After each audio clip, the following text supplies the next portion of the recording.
काहिल गधा। पुराने जमाने की बात है। एक ताजिर था जो शहर से दूर एक गांव में रहता था। वो तिजारत के लिए रोजाना शहर जाता और मुख्तलिफ अशिया की खरीदो फरोख्त किया करता।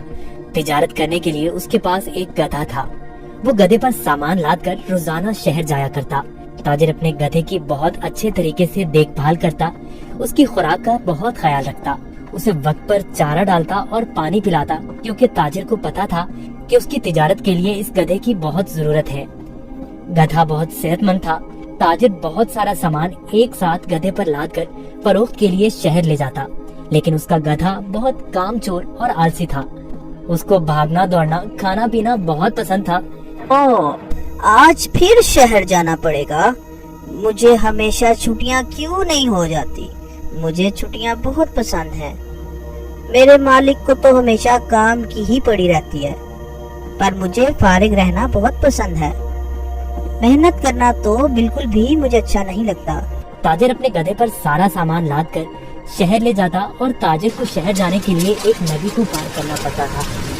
शहर जाकर वो सारा सामान बेच देता। ताजिर को हर रोज बाजार की मांग के मुताबिक अशिया की तिजारत करनी पड़ती थी।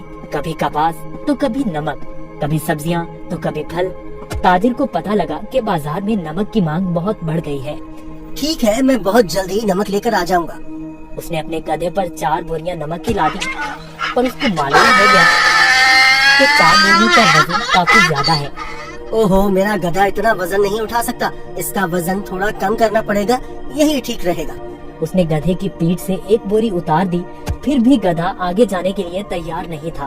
ताजिर को अपने गधे का तो बहुत ख्याल था, पर उसको अपने गधे का पता था कि वो बहुत कामचोर और आलसी है। उसने एक छड़ी गधे की पीठ पर मारी और उसे बाजार में जाने की कोशिश करने लगा।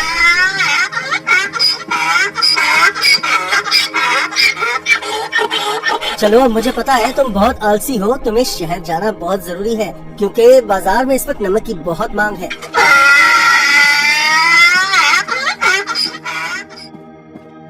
ताजिर ने सारा नमक फरोख्त कर दिया।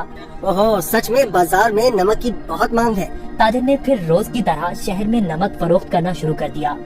गधे पर कभी 3 तो कभी 4 बोरियां लाद कर बाजार जाना पड़ता था, जिसकी वजह से गधा नाखुश था। पर वापसी पर गधा बिल्कुल खाली आता और बहुत खुश होता। रोज की तरह ताजिर ने फिर से 4 बोरी गधे की पीठ पर लादी और शहर की तरफ निकल पड़ा। जब वो नदी के पास पहुंचा तो उसे पानी ज्यादा नजर आया। हमें बहुत ध्यान से आहिस्ता आहिस्ता चलना होगा ताकि हम पानी में कहीं गिर न जाएं।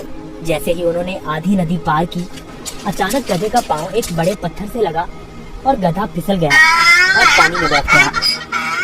ओहो, तुमने ये क्या किया? बोरियां तो अभी भी मेरी पीठ पर हैं, लेकिन मुझे इतना वजन महसूस नहीं हो रहा।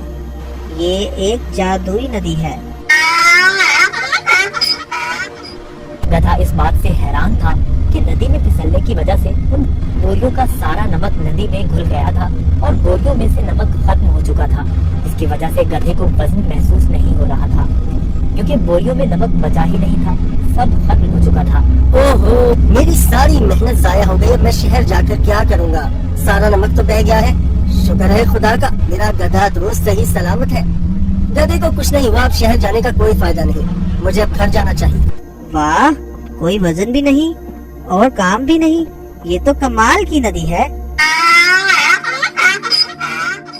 फिर अगले दिन ताजिर ने 4 बोरियां गधे की पीठ पर लाद दी और शहर की तरफ निकल पड़ा।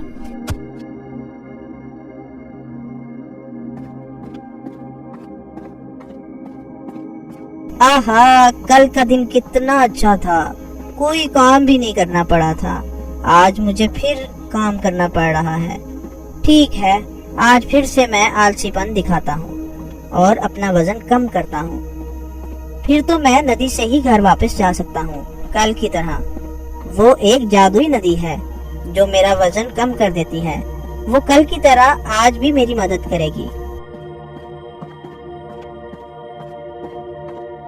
ताजिर उस दिन गधे की चालाकी से बिल्कुल बेखबर था। रोज की तरह ताजिर अपने गधे के साथ इस नदी के पास पहुंचा तो गधा ताजिर से पहले ही इस नदी की तरफ जाने लगा। ताजिर ने उसे रोका। रुको रुको। गधा फिर से नदी में फिसल गया जहाँ वो पहली बार फिसला था। ओहो, तुमने क्या किया? काहे गधे, जल्दी से बाहर आओ। लेकिन बहुत देर हो चुकी थी। बोरियों का सारा नमक नदी में घुल गया। गधे को अब कोई वजन महसूस नहीं हो रहा था। वाह, ये हुई ना बात। कोई वजन भी नहीं और काम भी नहीं। ये दोबारा कैसे? जरा सोचता हूँ, ये जानबूझकर मेरे साथ कहीं चालाकी तो नहीं कर रहा। ओ काहिल गधे, मैंने तुम्हारा इतना ख्याल रखा और तुमने मेरे साथ क्या किया? इसे घर वापस ले जाता हूँ। मुझे पता है, अब देखो मैं तुम्हें कैसे सबक सिखाता हूँ। गधे ने सोचा, मैंने काम चोरी का ये अच्छा तरीका ढूंढा है, पर ताजिर का तो आज कुछ और ही जहन था। अगले रोज ताजिर ने गधे की पीठ पर 6 बोरियां रुई की लाद दी, लेकिन गधे को थोड़ा सा भी वजन महसूस न हुआ। ओहो, इतनी ज्यादा बोरियां? कोई मसला ही नहीं। शहर तक जाना किसने है? इस जादुई नदी तक तो जाना है बस। और वो शहर की तरफ जाने लगे। जब वो नदी के पास पहुँचे तो अचानक से गधा नदी पार करने लगा और उसी जगह पर फिसला जहाँ वो पहले फिसलता था। ताजिर बाहर खड़ा होकर ये सब मंजर देख रहा था। ओहो, ये मेरी पीठ पर इतना वजन कहाँ से आ गया?